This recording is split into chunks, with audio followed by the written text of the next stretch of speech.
Dialysis ചെയ്യാനായി പത്തനംതിട്ട അറയാഞ്ഞിലിമണ്ണ് സ്വദേശിയായ രോഗികളെ പമ്പയാറിലേക്ക് കോട്ടയത്തെത്തിച്ചു. ഫയർഫോഴ്സിന്റെ സഹായത്തോടെയാണ് 2 രോഗികളെ കോട്ടയത്തേക്ക് എത്തിച്ചത്. ഷിനോജ് എസ് ടി വിവരങ്ങളുമായി നമുക്കൊപ്പം ചേരുന്നത്.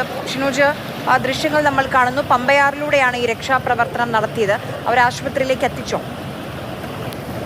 ആര് 2 പേരെയും ആശുപത്രിയിലേക്ക് എത്തിച്ചിട്ടുണ്ട്. ഈ പത്തനംതിട്ട ജില്ലയിലെ അറയാഞ്ഞിലിമണ്ണ് എന്ന് പറയുന്നത് എല്ലാ മഴക്കാലത്തും ഇത്തരത്തിൽ മഴ ഒരു 2 ദിവസം ശക്തമായി പെയ്യുന്ന സമയത്തൊക്കെ തന്നെ പൂർണ്ണമായും ഒറ്റപ്പെടുന്ന ഒരു പ്രദേശം കൂടിയാണ്.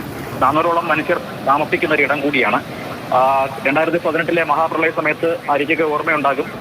ഈ കോട്ടയത്ത് നിന്ന് വടം കെട്ടി ആഹാരം ഈ അവിടെയുള്ള ജനങ്ങൾക്ക് എത്തിച്ച ദൃശ്യങ്ങളൊക്കെ തന്നെ നമുക്ക് ഓർമ്മയുണ്ട്. ആ സ്ഥലം ആണ് ഈ അറയാഞ്ഞിലിമണ്ണ് എന്ന് പറയുന്നത്.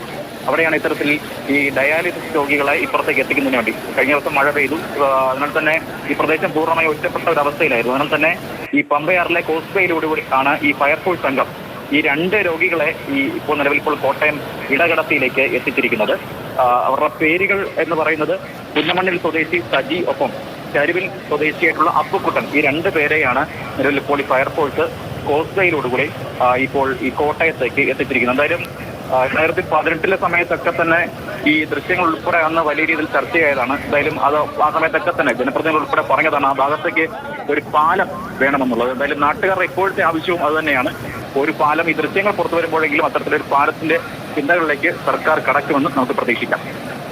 ശരി,